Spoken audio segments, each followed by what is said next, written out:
दोस्तों, मैं आप लोगों के लिए आज फिर एक न्यू हॉरर स्टोरी लेकर आ गया हूँ। एक लड़की थी जिसका नाम प्रीति था। उसकी शादी हो गई थी। प्रीति के जो हस्बैंड थे वो जॉब करते थे। प्रीति के हस्बैंड और प्रीति और उसके जो 2 साल का बच्चा था वो इस समय दिल्ली में रहते थे और वहीं पर उनके हस्बैंड जॉब किया करते थे। ये तीनों लोग खुशी खुशी अपना जीवन वहाँ पर व्यतीत कर रहे थे।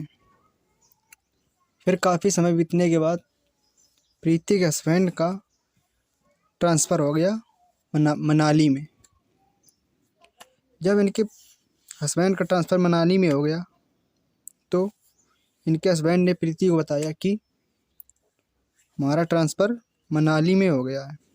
ये बात सुन के प्रीति बहुत खुश हुई, क्योंकि पहले ही प्रीति वहाँ पर घूम के आ चुकी थी।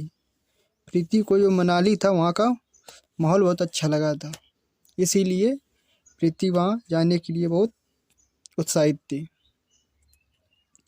जब ये लोग मनाली पहुँच गए तो ये लोग एक घर में रहने लगे। जब जिस दिन ये गए उसकी पहली रात को प्रीति को अजीब से सपने आए, तो प्रीति ने उस सपने को इग्नोर कर दिया। फिर अगले दिन ये लोग आराम से वहाँ खा पी के लेट गए, लेकिन ये जो सपना था ये प्रीति को हर रोज़ आता था। इस सपने में प्रीति देखती थी कि कोई काली छाया है या कहीं कोई काली परछाई है, उसके बेड के पास आती है और उसके बगल में सो रहे बच्चे को उठाकर वहाँ से जाने लगती है। जब जब ये प्रीति इस समय सपने देखती है तो वह डर कर उठ जाती है और बगल में देखती है तो बच्चा वहाँ पर उसे लेटा मिलता है। तो बस यही सोचती है कि ये जो सब है ये सब एक हमारा भ्रम है और सपना ही है। लेकिन काफ़ी दिन ऐसा ही चलता रहता है। तब प्रीति एक दिन अपने हस्बैंड से कहती है कि हमें सपने में एक काली परछाई दिखाई देती है और ये जो काली परछाई है ये हमारे बच्चे को हमसे दूर ले जाती हुई दिखाई देती है। तब प्रीति के हस्बैंड ने प्रीति से कहा कि ये सब तुम्हारा भ्रम है, ऐसा यहाँ पर कुछ नहीं है। दरअसल बात ऐसी है कि तुम इस घर में नई नई आई हो और हम भी लोग यहाँ पर नए नए आए, इसीलिए आपको ऐसा लग रहा है। लेकिन प्रीति ने उनकी बात नहीं मानी और फिर कहा कि हमें ऐसा लगता है कि हमारे घर में कुछ है। लेकिन उनके हस्बैंड इस बात को नहीं मान रहे थे। तभी उनके हस्बैंड ने प्रीति से कहा कि दरअसल बात ऐसी है कि हम कुछ दिनों के लिए बाहर जा रहे हैं हम किसी काम से, तुम यहाँ पर रहना, फिर हम बात को आएंगे तो इस घर को खाली कर देंगे। तो प्रीति ने मना किया, लेकिन उनके पति ने कहा कि नहीं, ऐसा नहीं हो सकता, हम जब लौट के आएंगे तभी घर को खाली करेंगे। तो प्रीति उनकी बात मान गई और उसने सोचा कि हम जैसे तैसे करके कुछ दिन गुजारेंगे, इसके बाद हम घर चेंज कर देंगे। लेकिन ये सब प्रीति का एक भूल था, क्योंकि जैसे ही उनके हस्बैंड घर से चले गए, ठीक उसी दिन उनके घर में जो काम करने वाली नौकरानी थी वह घर में आई और प्रीति से बोली कि हम तुम्हारे घर में काम नहीं करेंगे। उन्होंने कहा आखिरकार तुम हमारे घर में काम क्यों नहीं करोगी? तब उसने कहा कि जब जब हम तुम्हारे घर में काम करने आते हैं तो हमें अजीब सा महसूस होता है और हमें शरीर में दर्द और सर में दर्द होने लगता है, इसीलिए हम तुम्हारे यहाँ काम नहीं कर पाएंगे। ये सब प्रीति तो पहले से ही जानती थी कि हमारे घर में कुछ है। तो प्रीति ने मना कर दिया, ठीक है तुम मत आना। अब जैसे ही शाम हुई तो प्रीति ने अपने घर का मेन डोर बंद किया और अपने रूम का डोर बंद किया और आराम से बेड में सो गई। जब वो सो रही थी तो उसे वहाँ पर आवाज़ सुनाई दी, तो वह उस आवाज़ को सुन के डर गई। प्रीति रात में इसी प्रकार रोज़ डर जाती थी, जिससे प्रीति की जो नींद थी वो पूरी नहीं हो पाती थी। नींद पूरी ना हो पाने के कारण प्रीति अक्सर दिन में सो जाया करती और कोई भी घर का काम सही से नहीं कर पाती थी। एक दिन की बात है कि प्रीति जब अपने बेड में सो रही थी तो उसका जो बच्चा था वह बेड से उतरकर रूम के बाहर खेलने चला गया। और जब प्रीति उठी तो उसने देखा कि उसका जो बच्चा है वह बेड में नहीं है। तो यह देखकर वो डर गई और वो तुरंत अपने बेड से उठी और रूम के बाहर गई। जैसे ही वो रूम के बाहर गई तो उसने देखा कि बच्चा उसका वहाँ पर खेल रहा है। तो उसने अपने बच्चों को उठाया और जैसे ही गोद में लिया तो वह तेज़ी से रोने लगा और उसकी गोद से नीचे उतरने का प्रयास कर रहा था। उसे ऐसा लग रहा था जैसे कि बच्चा उसकी गोद में आकर उससे डर रहा हो। यह बात उन्होंने हस्बैंड को बताई तो उन्होंने कहा कि ऐसा कुछ नहीं है, बच्चा है, कभी कभी ऐसा होता है। और उसी दिन उसके बच्चे को तेज़ बुखार आ गया था।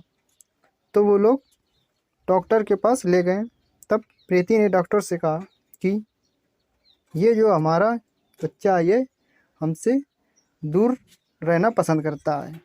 तो डॉक्टर ने कहा ऐसी कोई बात नहीं है, इसे बुखार है इसीलिए तुमसे शायद इरिटेट होता होगा। तो प्रीति ने कहा चलो कोई बात नहीं, ये बुखार के कारण हो सकता है। फिर एक दिन जब प्रीति घर का काम समाप्त करके अपने रूम में दिन के समय सोने गई और अपने रूम में सो गई तो ये बच्चा जो था ये बेड से उतरा और फिर खेलने चला गया जहाँ पर पहले खेल रहा था। जब प्रीति उठी तो ठीक उसी प्रकार से वो डर गई और उसे उठाने के लिए गई। जब वो उसे अपनी ओर खींच रही थी तो वो किसी एक डायरेक्शन की ओर बार बार जाने की कोशिश कर रहा था। प्रीति को ऐसा लग रहा था कि जैसे उसके सामने कोई खड़ा है और वो उसी की तरफ जा रहा है। ये सब देखकर प्रीति ने अपने बच्चे को उठाया और तुरंत अपने रूम में ले आकर बैठ गई। फिर ये सब चलता रहा। फिर एक बार फिर से जो उनका बच्चा था इन्हें तेज़ी से बुखार आया। ये लोग डॉक्टर के पास ले गए। इस बार इस बच्चे की तबीयत ज़्यादा ख़राब हो गई थी, जिसके कारण इसे अस्पताल में एडमिट करना पड़ा।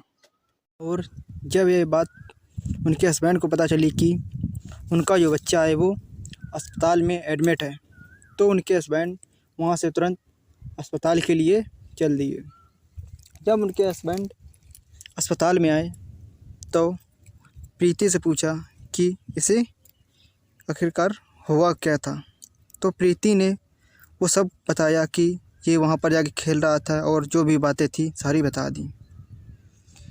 और ये सब सुनकर उसके जो हस्बैंड थे वो सोचने लगे कि ये जो हमारा बच्चा है ये ऐसे तो ठीक नहीं होगा, हमें कुछ और करना चाहिए।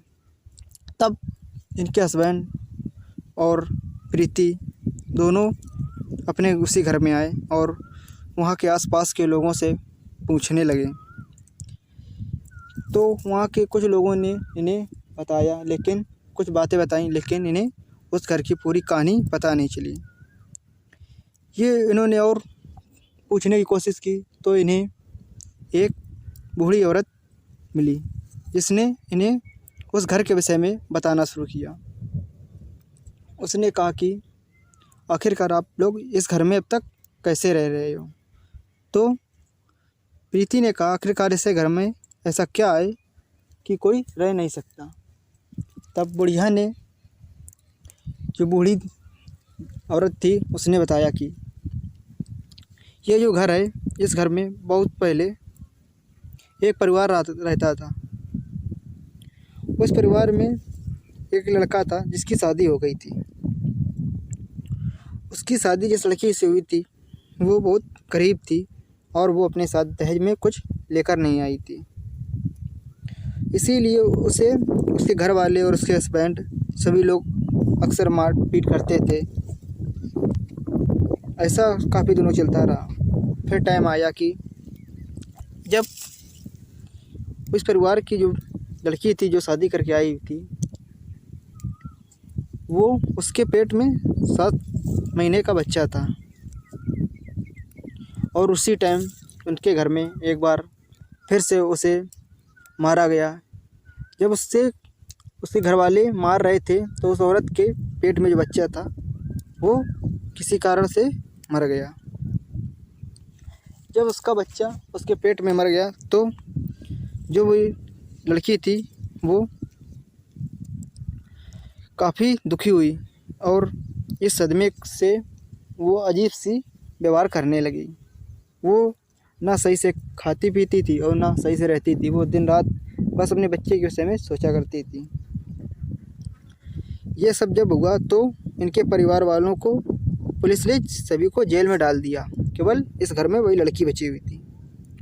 जो ये लड़की थी वह अपने बच्चे के मरने के कारण सदमे में थी और वो इधर उधर ऐसे बैठा उठा करती थी। उसके बच्चे का मरने के कारण उसे एक दिन ऐसा हुआ के साथ कि वो अपनी छत में गई और छत से नीचे कूद कर अपनी जान दे दी। जान देने के बाद अब जब उनके परिवार वाले जो वहाँ जेल में थे वो लोग वापस आए तो उन्होंने सोचा कि ठीक है, आखिरकार मर गई, चलो उससे पीछा छूटा। लेकिन उनका ये सब शायद भ्रम था, क्योंकि जो वो लड़की थी वो उसी घर में आत्मा के रूप में रहने लगी थी। काफ़ी टाइम बीत गया तो फिर धीरे धीरे उनके घर में सबके साथ अजीब सा व्यवहार होने लगा। सबके साथ कभी कोई बीमार पड़ जाता, कभी कोई बीमार पड़ जाता, इसी प्रकार चलता रहा। फिर धीरे धीरे उनके पति की भी तबीयत ख़राब हो गई। फिर एक दिन उनके पति ने ठीक उसी जगह से जहाँ से उस लड़की ने कूद के अपनी हत्या करी थी, आत्महत्या, उसी जगह से उसका हस्बैंड भी कूद कर अपनी जान दे दी। ठीक इसी प्रकार से उसके सास ने भी जान दे दी उसी जगह से और ससुर ने भी उसी जगह से कूद के जान दे दी। अब ये सब लोग मर गए तो वो घर अब बंद पड़ा रहता था। इसके बाद उन्होंने बताया कि इस घर में कई सारे और लोग रहने आए, लेकिन जो उस घर में वो आत्मा थी उस लड़की की, उसने यहाँ पर किसी को नहीं छोड़ा, को मार दिया। ये सब सुन के प्रीति और उसके हस्बैंड काफ़ी डर गए और कहते हैं कि आखिरकार इसका कोई उपाय हो सकता है। तो बूढ़ी औरत ने कहा कि आप लोग किसी बाबा से या किसी तांत्रिक से मिलिए, शायद वो आपकी मदद कर सकें। तो इन लोगों ने किसी तांत्रिक या बाबा को ढूंढना शुरू किया तो उन्हें एक बाबा मिले। ये लोग बाबा को लेकर अपने घर में आए। बाबा ने इनके घर में आकर वहाँ का माहौल देखा और उन्हें बताया कि इस घर में जो भी है उसे ठीक करने के लिए हमें एक यज्ञ करना होगा। यज्ञ करेंगे तभी तब आपका बच्चा यहाँ पर आएगा, तभी वो यज्ञ सफल होगा। तो वो लोग हॉस्पिटल में गए, क्योंकि उनका बच्चा हॉस्पिटल में एडमिट था। वहाँ से उसे ले आए। सभी प्रकार से यज्ञ शुरू हुआ। जब यज्ञ शुरू हुआ तो जो आत्मा थी इस घर में लड़की की, वो बाबा के अंदर प्रवेश कर गई और बोली, अगर किसी ने हमसे इस बच्चे को छीना तो हम उसके जान ले लेंगे। इस बात को बाबा पहले से जानते थे कि ये जो लड़की है, जो आत्मा है, ये इस बच्चे को चाहती है। तो ये सब सुन के हस्बैंड और प्रीति दोनों जो थे वो काफ़ी डर गए। तो जब बाबा होश में आए तो उन्होंने जो भी हुआ बाबा से कहा। तो बाबा ने कहा, ये जो आत्मा है ये इस बच्चे को अपना बेटा मान बैठी है और ये इसे अपने आप से हिसाब से रखना चाहती है। सीधा कहे कि इन दोनों के बीच माँ बेटे का संबंध बन चुका है। अब इसे दूर करना बहुत मुश्किल है, हम तो इसे अलग कर नहीं सकते हैं। तो ये सब सुन के प्रीति और उनके हस्बैंड काफ़ी उदास हुए और उन्होंने हाथ जोड़कर बाबा से विनती की, बाबा कुछ भी करके इसे ठीक कीजिएगा, क्योंकि कोई एक माँ अपने बच्चे को कैसे छोड़ सकती है। तो बाबा ने कहा, ठीक है, ये सब हम तो नहीं कर सकते, लेकिन हमारे एक गुरुजी हैं, वो चेन्नई में एक मंदिर में रहते हैं, आप लोग वहाँ जाइएगा, उन्हें ले आइएगा। तो ये लोग कहते हैं, बाबा आप संग में चलो, आपके साथ हम भी आते हैं। तभी बाबा ने प्रीति और उसके हस्बैंड से कहा, चलो हम तुम्हें अपने गुरुजी के पास ले चलते हैं। अब इधर प्रीति और उसके हस्बैंड और बाबा तीनों चेन्नई के लिए बच्चे को साथ में लेकर चले दिए। जब लोग जा रहे थे तो उनका जो बच्चा था उसकी हालत ख़राब होती चली जा रही थी। ये लोग जैसे ही उस मंदिर में पहुँचे तो वहाँ पर बैठे बाबा थे, वो थे अघोरी थे। उन्होंने जैसे इन दोनों को देखा, बाबा ने कहा कि तुम लोग यहाँ से चले जाओ, तुम्हारे बच्चे को कोई बचा नहीं सकता है, उसने इस बच्चे को अपने बस में कर लिया है, आप लोग यहाँ से जाओ, आप लोग यहाँ मत आइएगा। तो ये सब सुन के प्रीति और उसके हस्बैंड काफ़ी उदास हुए और रोने लगे, कहने लगे, बाबा हम ऐसे नहीं जा सकते हैं, हमारे ऊपर कुछ तो कीजिएगा। तब उन्होंने कहा कि हम इसका कुछ नहीं इलाज कर सकते, आप यहाँ से जाइएगा। तो काफ़ी देर तक प्रीति और उनके हस्बैंड ने उनसे विनती की और उनके सामने खूब रोया। तब बाबा ने कहा, चलो ठीक है, हम कुछ कोशिश करते हैं, पर एक शर्त है। इसमें प्रीति से कहा कि तुम्हारी जान भी जा सकती है। तो प्रीति ने कहा कि हम ठीक है, हमें जो कुछ होगा हम देखेंगे, आप हमारे घर चलें। तब उधर से बाबा जी और बाबा जी गुरु और हस्बैंड और प्रीति और उनका बच्चा तीनों मनाली वापस आए और उसी घर में आकर बाबा ने एक रूम चुना, उसी रूम में बैठ गए। अब उस रूम में सभी पूजा की सामग्री को एकत्रित किया। पूजा की सामग्री एकत्रित करने के बाद हवन चालू करने का समय आया। तब जो गुरुजी थे उन्होंने प्रीति को अपने आगे बैठाया और उसके जस्ट सामने वो बैठ गए और अपने बगल में उस बच्चे को बैठा लिया। और जो हस्बैंड थे प्रीति के और एक जो बाबा और थे, उन्हें कमरे के बाहर खड़े कर दिया। अब इधर बाबा ने अपना प्रोग्राम सब चालू कर दिया और जो प्रीति थी वो वहाँ बैठी हुई थी। जब बाबा अपने मंत्र पढ़ रहे थे तब देखा कि घर में चारों तरफ से अजीब सी आवाज़ें आ रही हैं। ये सब देख प्रीति को हल्का सा डर लगा, लेकिन प्रीति डरी नहीं, क्योंकि उसे अपना बच्चा सही सलामत चाहिए था। ये सब होने के बाद वो जो काला साया था वो प्रीति के सामने आकर खड़ा हो गया। ये सब देख प्रीति दंग रह गई, क्योंकि उसे जो काला साया सपने में दिखाई देगा था आज उसके सामने खड़ा हुआ था। बाबा ने अपने और बच्चे के चारों तरफ एक सुरक्षा कवच बना दिया और मंत्र पढ़ते रहे। इधर पर जो प्रीति थी, प्रीति से कहा बाबा ने कि अपना हाथ जो है बच्चे के सर में रखो, दोनों हाथों से सर को तेज़ी से पकड़ लो और जब तक हम कहें नहीं सर को छोड़ना नहीं। अगर तुमने ऐसा किया तो तुम्हारे बच्चे की और तुम्हारी जान जा सकती है, इसे कोई बचा नहीं सकता है। तब प्रीति उसे जोर से पकड़ लेती है और बैठ जाती है, क्योंकि उसे किसी भी हालत में अपना बच्चा चाहिए था। इधर बाबा अपना जैसे ही मंत्र पढ़ते हैं वैसे ही प्रीति को ऐसा महसूस होता है जैसे कि कोई उसके हाथों को तेज़ी से खींच रहा है जिससे उसका बच्चे का सर छूट जाए। लेकिन प्रीति को अपना बच्चा चाहिए था, तो वो सर को तेज़ी से पकड़ती है और पूरी ताकत लगाती है, लेकिन कोई अदृश्य शक्ति उसे बार बार खींचती है। फिर उसके हाथ को छोड़कर उस अदृश्य शक्ति ने उसके गले को दबाना शुरू कर दिया। जब उसे गले को दबा रही थी तो उसे बहुत दर्द हो रहा था, लेकिन प्रीति अपने हाथों को छोड़ नहीं रही थी। एकदम प्रीति के हाथ थोड़े से ढीले हुए, लेकिन प्रीति की ममता ने, या कहें किसी की माँ की ममता ने, उस हाथों को पूरा जकड़ लिया। अब प्रीति पूरी ताकत लगाए, इधर वो अदृश्य शक्ति उसके गले में दबाए। गले में दबाव के कारण उसकी नाक और कान से हल्का हल्का खून आने लगा। जब से खून आने लगा तो प्रीति जो थी उसके हाथ ढीले होने लगे। उसके हाथ जैसे जैसे ढीले होने लगे, क्योंकि अब जो प्रीति थी वो बेहोश होने के कगार में जा रही थी। तभी बाबा ने एक मटका लिया और उस मटके में मंत्र पढ़ के उस आत्मा को तुरंत बंधक कर दिया और चारों तरफ से मंत्रों का एक जाल बिछा दिया। और जैसे ही वो आत्मा उस मटके में बंद हुई, प्रीति को जो पहले एक दबाव सा महसूस हो रहा था, अब उसे आराम महसूस हुआ और इधर उसका बच्चा रोने लगा। जैसे ही उसने अपने बच्चे को गोद में उठाया, बच्चा शांत हो गया।